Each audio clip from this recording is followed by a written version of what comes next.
he did. Mic check. Test check 1 2. Testing checking 1 2 3. I was watching something the other day though. They're saying that they think they might have forced John Holmes to bash like somebody's head in because they were all pissed at him.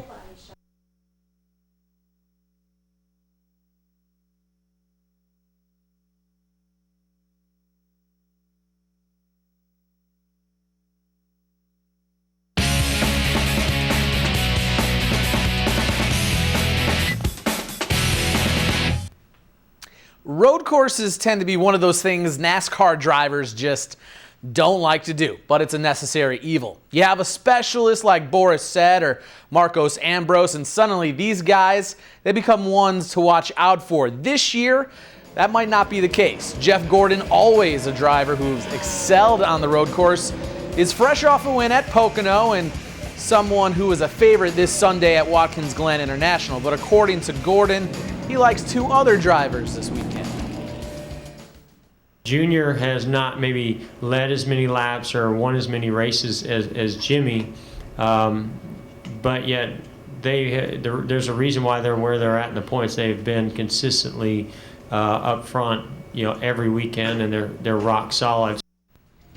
Well, today at the Glen, racers qualified for the Finger Lakes 355, and for the second straight year, a driver has set the qualifying record. Juan Pablo Montoya won the pole with a lap around turn 11 in 69.438 seconds. Kurt Busch, Jimmy Johnson, Brad Keselowski, and Marcos Ambrose, they round out the top 5. How about a little nationwide series at the Glen as we tune up for tomorrow's action? Danica Patrick, all smiles before the race, after the race, not so much. Ryan Truex loses control and he collides with Danica Patrick. Patrick frustrated because her day is done. She finishes dead last.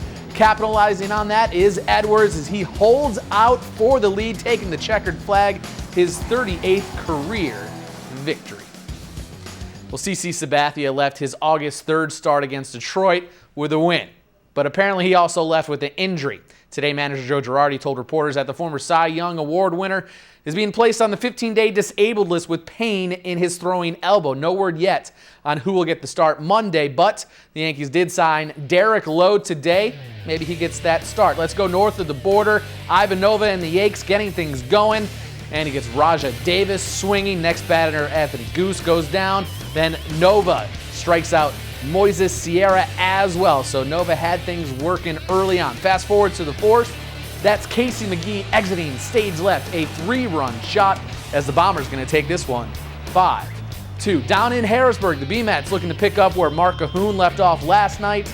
Not so much. The B-Mets had a 4-0 lead after 1.5 innings, but then Harrisburg scores 5 unanswered run, and they walk this one off in the 9th with a 5-4 win. Well, this year's field is so deep at the Dick's Sporting Goods Open. A former champion like Lonnie Nielsen needed a sponsorships exemption to get to enjoy. With the field set, the top 60 players on the Champions Tour will compete next week with only the qualifiers left to be added, which you'll be able to find that out on Monday at Hiawatha Landings. Let's go to PGA now for the 3rd round of the PGA Championship. It's the top guys' time to shine.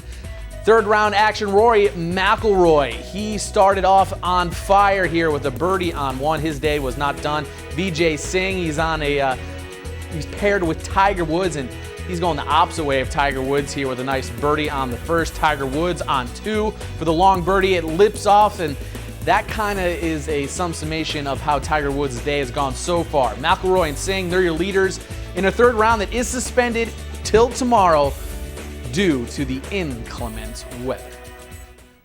That's going to do it for sports tonight, but tomorrow we got plenty of action at Watkins Glen International and hopefully a champion at the PGA Championship as well. That's going to do it for sports.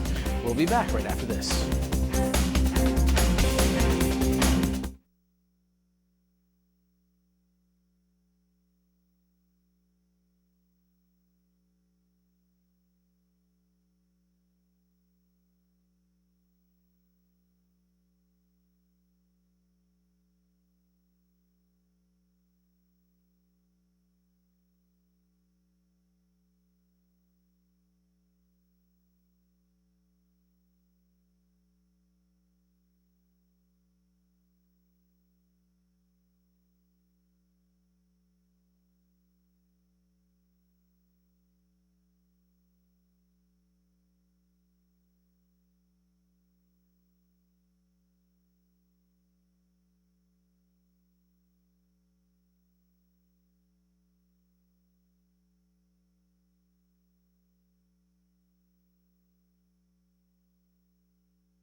So you're saying maybe some fall temperatures in the air? You know, if I had a 10-day forecast, I would be able to give you a better sneak peek of it. Models are indicating maybe some coolish temperatures, 70s, 60s, but hey, you just got to keep tuning in. Mick will have more on that this week.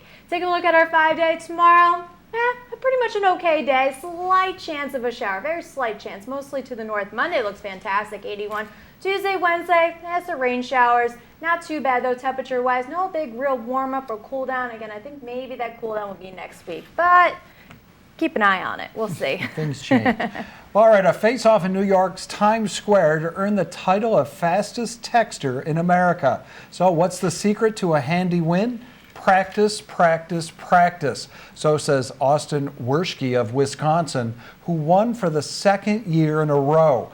And all that practice sure pays off. The team took home a $50,000 prize from contest sponsor LG. He'll go on to compete in the upcoming Global Texting Championship. Apparently, sometimes it's good to be all thumbs. You will definitely not see texting while driving tomorrow at Watkins Glen International. The Finger Lakes 355, it used to be the hell of a good sour creams dip at the Glen. I think I like the old name better, but you obviously know they have to change the name after every so while. Travis Eldridge going to be back tomorrow. He's going to bring you highlights and reaction from all the action at Watkins Glen. A lot of fans in the Southern Tier like to head out west for that, so it should be an exciting day as NASCAR is in the area. And I don't think there's anyone over the age of 16 in that contest. They're just looking at that video. They look like they were 13 or so. I'm like, of course they have all that practice. And well, that's all we have time for tonight. Thanks for watching. We'll see you tomorrow night. Have a good night. See ya.